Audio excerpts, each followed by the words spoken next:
Boris Dirk. It's the Boris Dirk podcast. We are back, everybody. Thank you for patiently waiting. And today it is an all Klotz affair. I am joined by my co-host, my brother Sam. Sam, how you doing? What's up, Max? Doing well. I'm not cousin Sal, but I am brother Sam. Brother Sam. And it's a bi-coastal affair today. Sam's out in New York. I'm out in California. And the two teams that seem to have, well, they've had a huge matchup this week that the Lakers prevailed in and feel a little bit like, at least hope-wise for the fan bases, they're going in opposite directions. But just thought there'd be sort of a good avenue to talk about these two teams since they just matched up, the Knicks and the Lakers, and possibly the game of the year so far, although the Lakers play the Celtics tonight, so quite a good chance that that surpasses it. But yeah, I don't know if you want to start with either perspective from that game, Sam, the Knicks or the Lakers. We could start with the Knicks. How'd you Yeah, feel? sure. How'd you feel coming out of that, and with Brunson down? Like, just where's the mentality at right now with the Knicks? I mean, it's teetering on the edge. First of all, what a game. That was just some crazy shot making from Jalen, from Luca. Both teams I thought played really good defense. Just super exciting. But yeah, I mean, you're obviously not going to feel great when your best player goes down for minimum 2 weeks, probably more. Yep. Um, I think the Knicks are a very interesting team right now. Not necessarily all for good reasons, but especially coming out of the All-Star break, I think they really have become so dependent on Brunson. And the offense earlier in the year, I think is a little bit more egalitarian, but it seems like now, especially in crunch time, they're just going 1-4 flat and saying, Jalen, like throw your body into somebody, create something, pull out some magic. And that's kind of like all they do at the end of games. So there is an angle here where it could be a blessing in disguise if they can get somebody like Bridges to step up or Towns um, while he's out. But then you're reintegrating him back in. You don't really know how that's going to go. So definitely a scary moment here. Yeah, and it does. It definitely feels like earlier in the season they had a little bit more of an egalitarian offense, and Brunson has sort of had to take the reins. It feels like in the last, I don't know, couple months, just because like Cat has sort of taken a step back offensively. I'm just looking up his splits, but yeah, I mean his points per game, he's at 18 points a game in March. I guess January and February he was still scoring pretty well, but it feels like he's got a much less high, status role in their offense. His efficiency has been going down pretty much every month since December, since he had that thumb injury, I think, and he also was off to a pretty unsustainably hot start in terms of shooting, like career highs pretty much across the board. But yeah, it is definitely a bit worrying that the team has sunk a lot of assets into improving this team from last year, basically turning DiVincenzo into Bridges and then turning Randall and Hartenstein into Towns. I mean, obviously it was different pairings of assets, but that's essentially how the team changed. And it seems like a talent upgrade on paper, and yet with the Cavs' emergence, the Knicks don't seem any closer to getting past that hump of Boston and the best teams in the East. So it's it's definitely like, it's all anyone on talk shows talk about is like, oh, the Knicks can't beat good teams, but like, it that is there for a reason. Like the games against Boston have been completely non-competitive and over after the first quarter, essentially.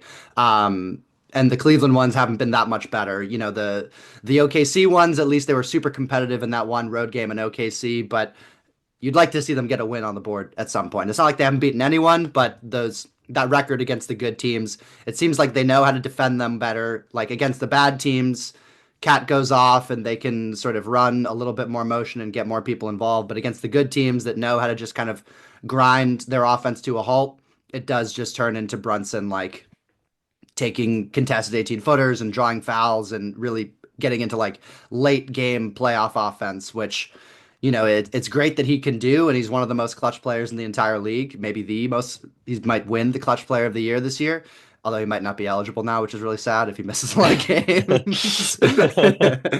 But Oh, yeah, I don't want to think about that. But I do agree, like, with the moves they made this offseason, the idea was, all right, Brunson's going to have less of a scoring load. He's going to get to play make more.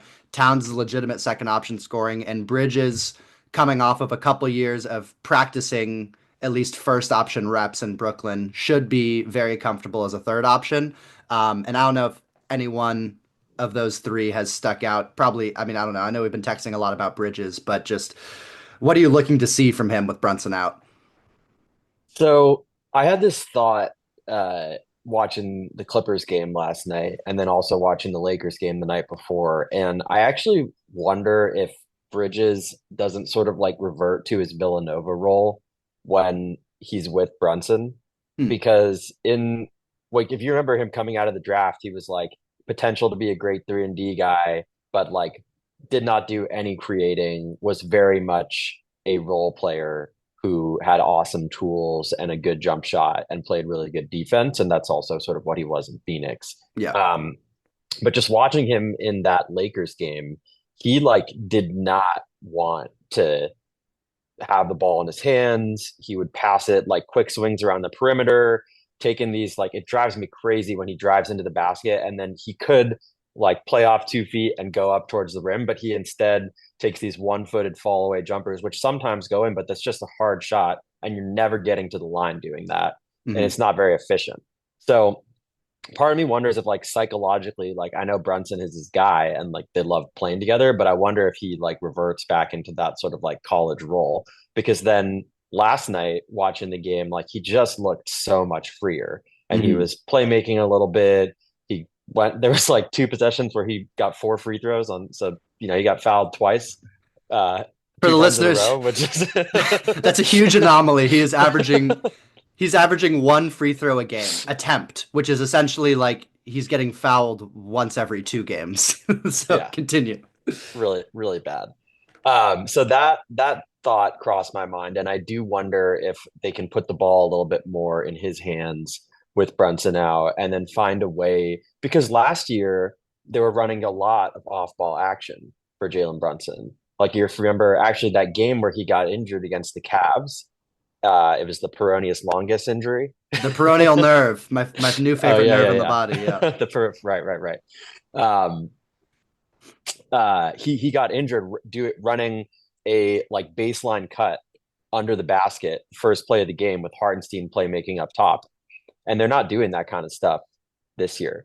Yeah. So I do wonder if they can put the ball in someone like Bridges' hands on the strong side, have Brunson do build in a little bit of that like Steph Curry playbook where he's like running around off screens and just getting a little more motion involved. I think that's part of it. They're just such a weird team, though, because I feel like there are times where the starting lineup, like I went to see them play the Nuggets at the Garden in, I think it was like middle of January, Yeah. and they just looked far superior to the Nuggets. They were up like pretty much the whole game. I mean, Jokic was in foul trouble, but they were up like the whole game. They won by like 15 points in the end, something like that. They blitzed the Timberwolves when they first played them in Minnesota.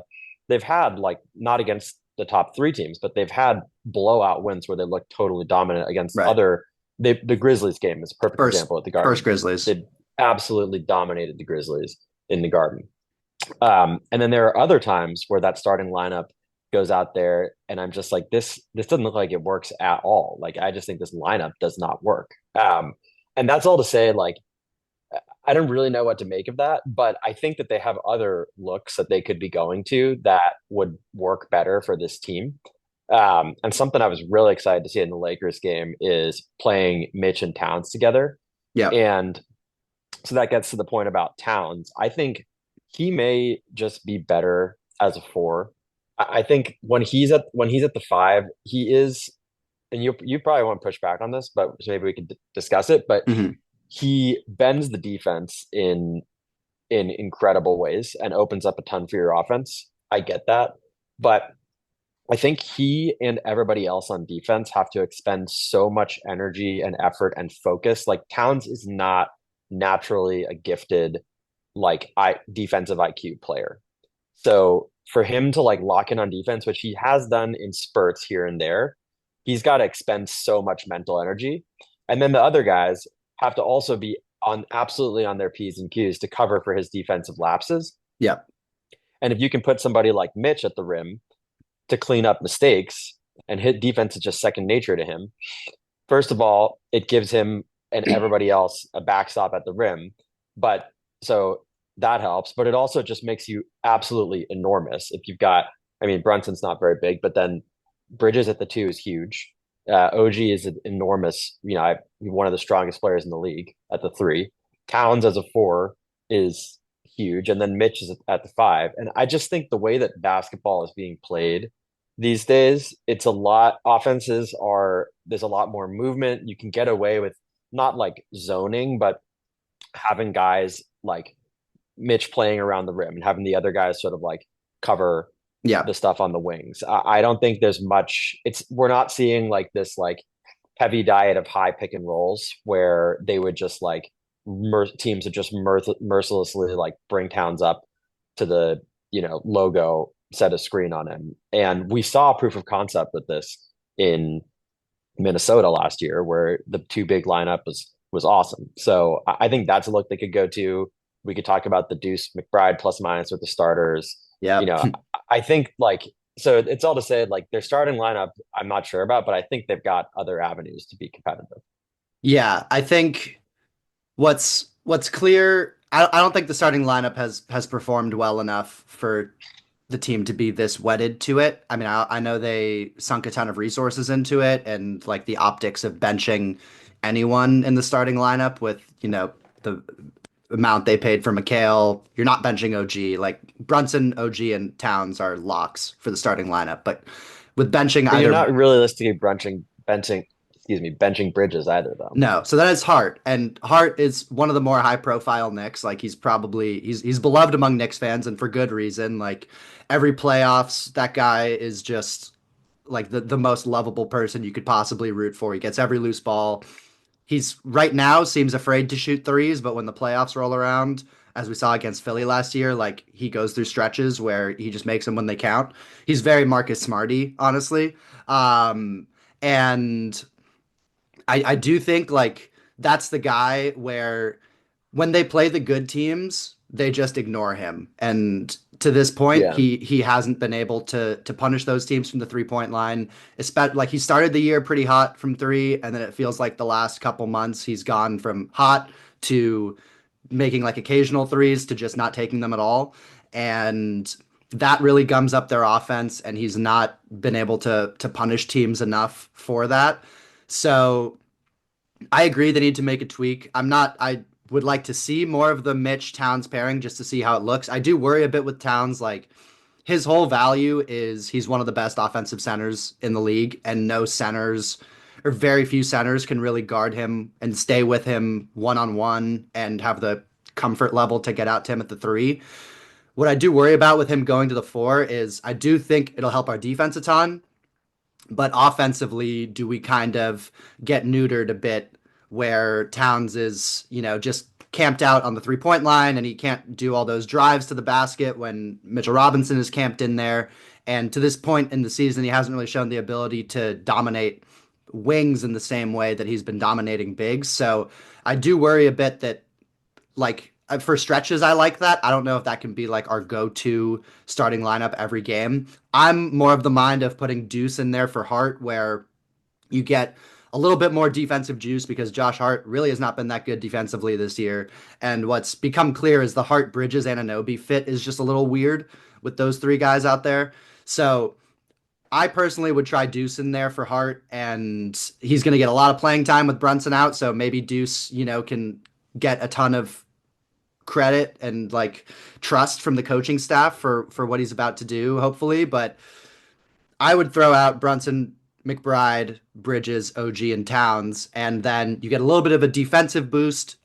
Deuce is a little bit more physical than Bridges, and you can deploy him on guards and allow Bridges and OG to be a little bit more kind of in a help position. If you just have Deuce, let's say you're playing the Bucks or something, if they slip into the 4-5 matchup, or just in the regular season, you're playing Halliburton or something like that. Deuce can chase around those guys and let OG and McHale kind of roam off ball. I think that'll give them a defensive boost and give them a true 5-out look since McBride at this point is a much better shooter than Josh Hart is. And then the bench needs a lot more creation juice. So you put Josh Hart on the bench, and you get a lot more playmaking.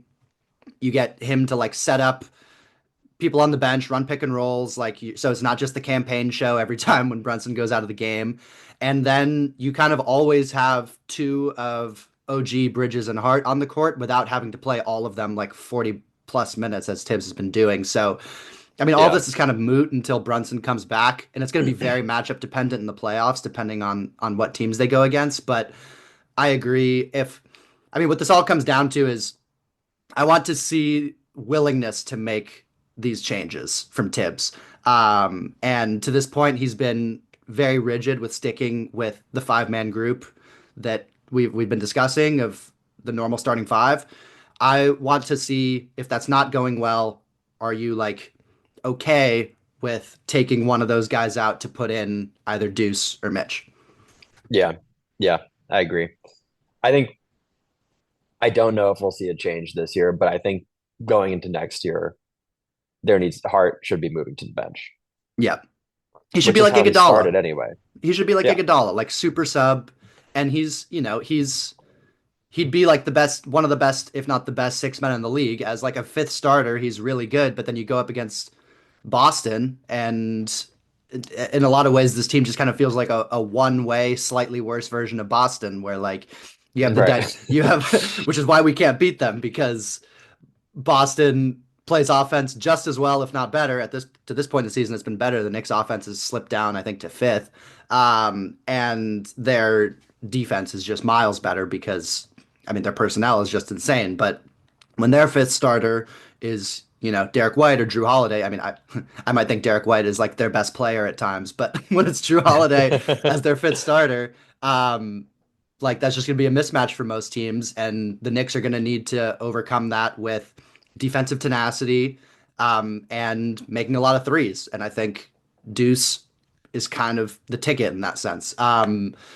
So yeah, I mean, is there to me at this point like, and we'll get to the Lakers here in a sec, but with it's a little bit of like when you're watching the Knicks, it's kind of like okay, when they win, it's like, oh, thank God. And when they lose, it feels very existential. I'm kind of at the point where, like, I mean, the Brunson injury does change things. Before the Brunson injury, I was kind of like, they're going to be the 3 seed no matter what. They're probably going to play like, I mean, the bottom of the East bracket is so weak. Like, it's going to be Detroit at this point. Like, Orlando and Miami are really slipping far behind Detroit as far as who that six seed is going to be. And the Knicks have Yeah. played pretty well against Detroit. Like, I know Bill Simmons keeps saying that Detroit's going to give the Knicks a hell of a run in the first round. And I've been captain of the Detroit Pistons bandwagon since the preseason. But I'm not super scared for that matchup because the Knicks have a very simple flow chart. Are you one of the top 4 teams in the league? If yes, lose. If no, probably it's almost certainly a win. Um, so I like they'll probably. I was thinking like okay they'll be the 3 seed. They'll play the Pistons. They'll win in like 5 or 6 games, and then they'll go lose to Boston in five. And Yeah.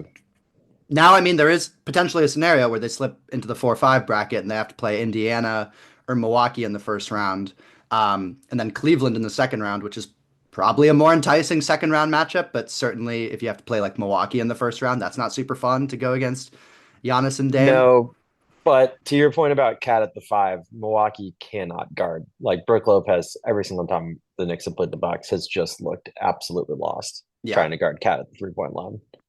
yeah, it's very true. Um, all right, is there anything else you want to touch on with the Knicks? Should we move to the Lakers? Let's move to the Lakers. Yeah. All right, I'm just gonna leave this open ended, just like what did you see both watching that game and like what else you've seen from the Lakers this year as far as just like why what makes them so difficult to match up against? And the answer can be obvious, but I want to leave it open ended. Well, I think that somehow it's not that we forgot, but like the immediate reaction to the Luca trade was like, this is great for their future. But I think it was a little bit underplayed that Luca is also better for their present. Yes. And we won't go into, it's been, the Mavericks stupidity has been played to death. So we won't go into that, but I will just mention it. But Luca is just so good at creation, scoring. He makes, every single big man that he plays with looks great. Like he's got Jackson Hayes looking pretty solid. They had some guy come off the bench who I'd never even heard of Trey in the Knicks. Jemison. Yes, yes. He was getting open dunks. So I think like just you put Luka on your team and he can make you competitive, if not win any given playoff series. You're instantly one of the handful, 4 or 5 most dangerous teams in the league, no matter who you have around him. And the lineup actually fits a lot better than I thought it would. Finney Smith was a huge get for them. Yes. I mean, he just makes them enormous with Reeves, Luca, LeBron, Finney Smith, and Hayes. That line, I just kept thinking, like, God, these guys are huge. Yeah.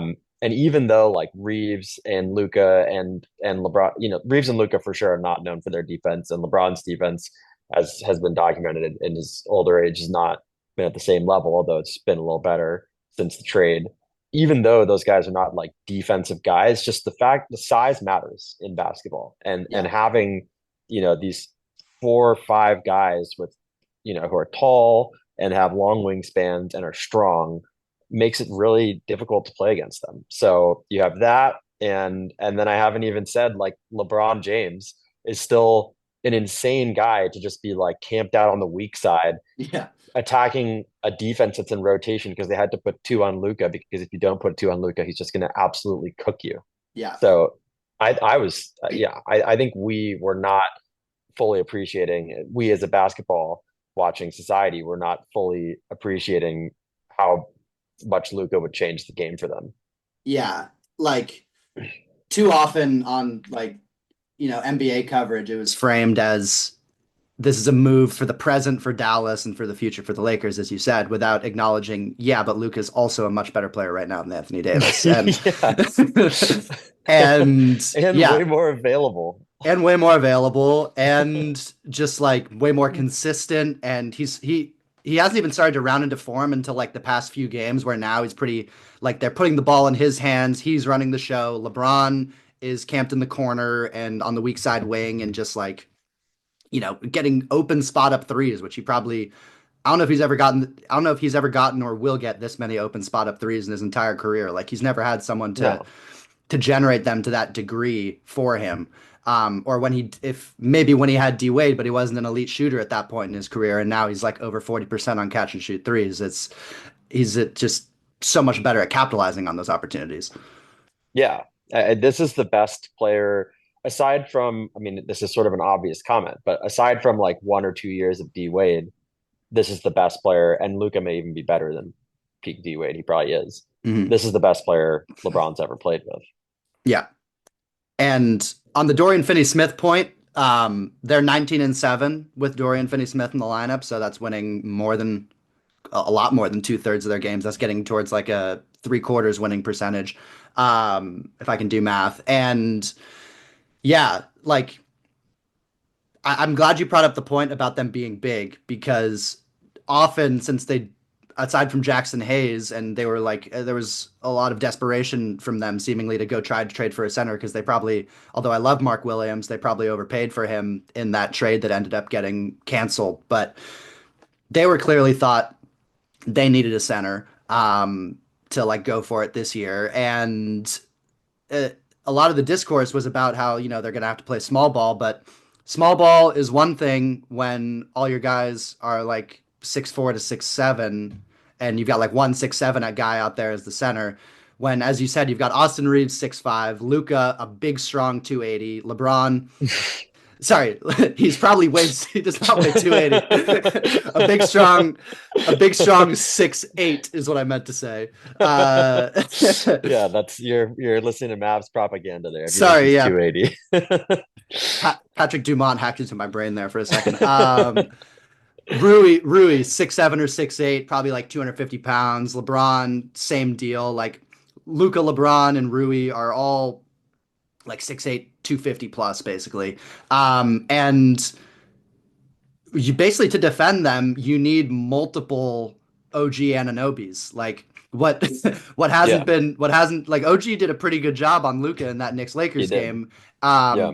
but then LeBron is just punishing guys who are too skinny to stick with him. And there aren't that many teams in the league who have multiple wing defenders that can match up with those guys. And that's before you get into like them switch hunting and everything and how you sort of guard them in Yeah. pick and roll. But at the bare minimum, you need guys who can individually stick with each of them, navigate screens. And the only teams that come to mind that have multiple guys that can do that, where you can put two big, strong wings, is like OKC, where Dort has given Luka problems in the past. He's given LeBron problems in the past. And then they have Jalen Williams, too, who's also big and strong and long. And they have the personnel. So that if we get that series, which it sort of seems like it's trending that way towards a Western Conference final of those two, but there's still a Yeah. long way to go. Denver's got something to say about it. Golden State may have something to say about it. We'll see. But that's like one team. Um, Honestly, I would be curious to see them play Golden State. Like if Jimmy Butler is super locked in and you have Jimmy and Draymond, like maybe that's Yeah. something. I'm not sure. Um, It's Boss, something. it's something. I It's don't know if it's something. enough. Yeah, and then you don't have anyone at the rim if Draymond is like, I don't know if Draymond at this point in his career can like handle like the LeBron assignment for an entire series, or the Luca assignment for an entire series. That's a lot to ask. Same with Jimmy, honestly. It's a lot to ask of Jimmy, I was gonna say. Yeah, um, Because Jimmy's not like big like those guys. He's very yeah, strong, but he's probably given up like I don't know what he is off the top of my head, but probably like what like 220. He's probably giving up like 30 pounds to Luca if I had to guess. yeah. He's 230, so depending on if you believe the Mavs propaganda, he's giving up anywhere From 30 to from 30 to 50 70. pounds. um, but and then there's Boston, which like Brown and Tatum are both big. They don't quite have like, and they're both strong too. They don't quite have like the same sort of brawn and like low center of gravity to go against those guys, but they did both do a pretty good job on Luca in the finals last year. So Yeah. very curious to see how that matchup looks tonight. That's going to be like appointment viewing. But outside of those teams, like Denver has Aaron Gordon, but then who's guarding the other guy? Right. And you could go through the list of teams and say the same thing, basically. The Cavs, if that finals matchup happened, they don't really have anyone to guard either of them. Like Mobley's too Yeah. skinny as probably their best defender. Like they're just going to put a shoulder into him and get to whatever spot they want. Um, so Yeah. that was one thing that really stuck out to me. Like very few teams have the personnel to even begin drawing up an effective defensive game plan for these guys. And then their defense is pretty real. Like they do look unstoppable offensively at times, but it is their defense that's been winning them these games since Luka has gotten there. And that was something that I did not expect. But Luka taking much more of a role on the ball on offense has let LeBron really tap into the defensive ability that's always been there, but he only taps into it when he really needs to or when he has the energy to do so. And when you have LeBron defending at a high level, Finney Smith, and then like all the aggregate length and strength on the court with them, it's just very disruptive. And like it seems like there's always arms and passing lanes. They're cutting off driving lanes. Redick is doing some really smart stuff in terms of positioning and almost playing like a zone at times, and ignoring the right players to make sure that they always have enough to keep guys out of the paint and stop themselves from getting into sort of scramble situations.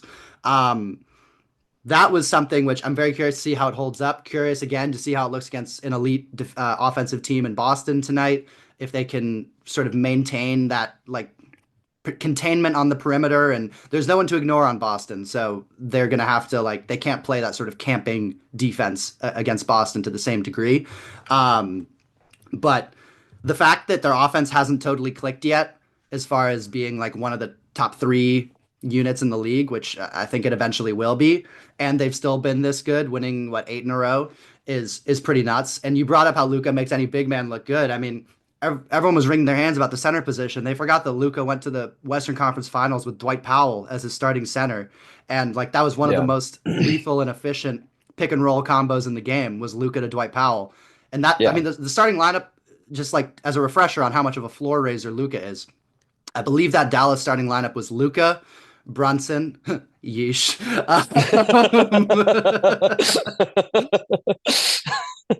Dory, Poor Dory, Mavs fans. yeah. We'll, we can end with talking about the poor Mavs fans, but Luca, Brunson, Finney Smith, Kleber, and Powell, I think was their starting five. And like Yeah. this Laker team is definitely better than that team. And the Western Conference is Yeah. better, but like that just goes to show Luca does not need a ton once you get into a playoff setting to pull wins out. Yeah. I think I like them to get to the Western Conference Finals. I think I would like them in a series against any team in the West, except like clearly like them, except for the Thunder. Yeah. But I think when you get to their matchups against the Thunder and then the Celtics on the other side of the bracket, it's you're not as good for sure. Those teams are better, but can you win because you have Luca and the best or second best player of all time? Yeah.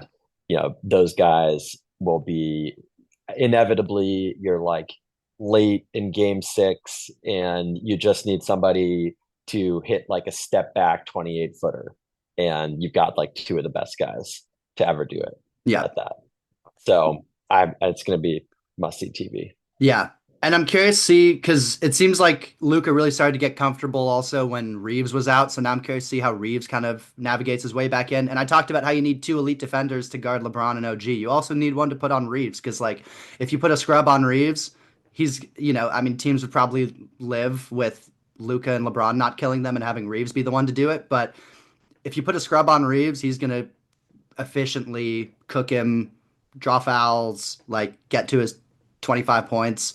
So it really is a almost unsolvable offensive problem as long as that fifth guy is hitting open threes, whether it's Finney Smith or Rui or Gabe Vincent or whoever's going to be out there. And then it just comes, and they're also like a surprisingly deep team now. Like I felt like just Luca adding that extra creator just locked everything into place. Where like all these guys just have to catch and shoot and play defense, and like Gabe Vincent looked better than ever before, or since his Miami days at least. Finney Smith obviously looks comfortable. Rui, they've got guys coming off the bench and contributing. You mentioned Trey Jemison, Jordan Goodwin's a wing who just kind of comes in and makes shit happen. Just like is very active and physical. So yeah, their appointment viewing for the rest of the year, and I just can't wrap my head around the fact they have Luca. It's never gonna make sense. It's no, it really is not. He just looks so weird in that yellow uniform. I know.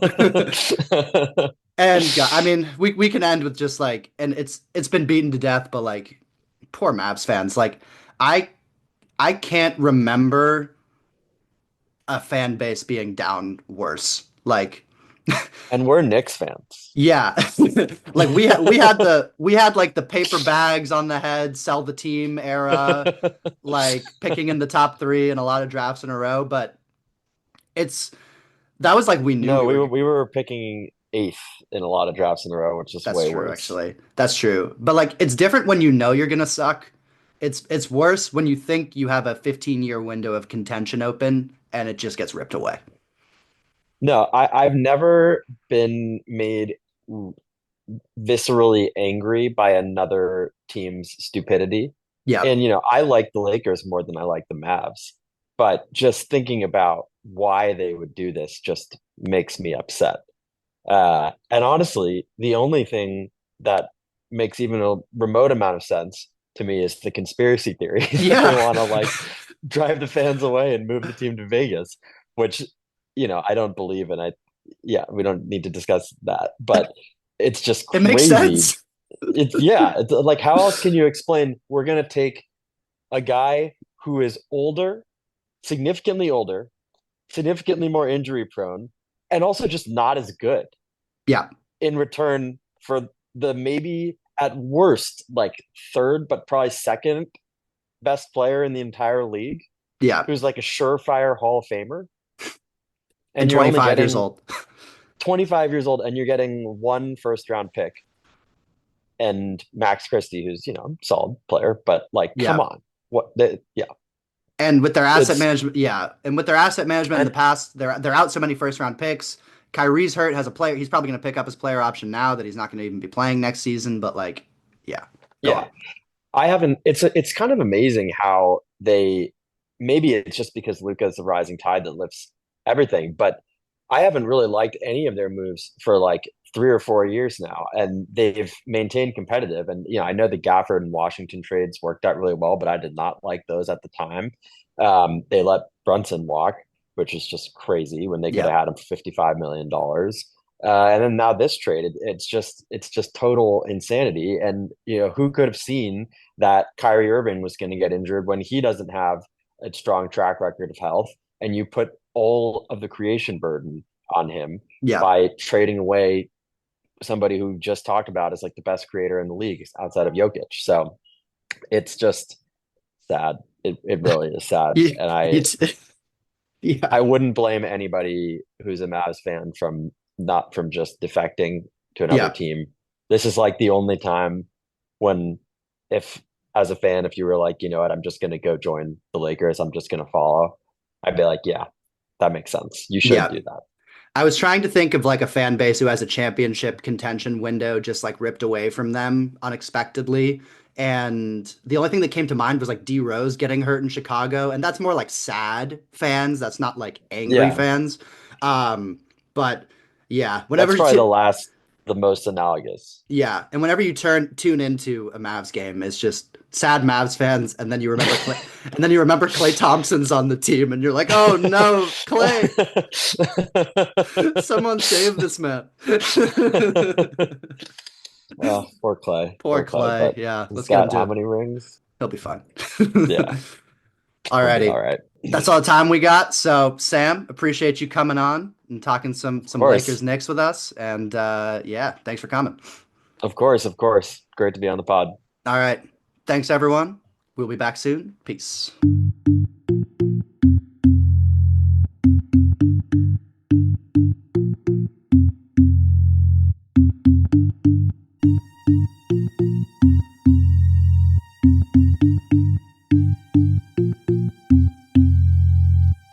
Boris Dirk.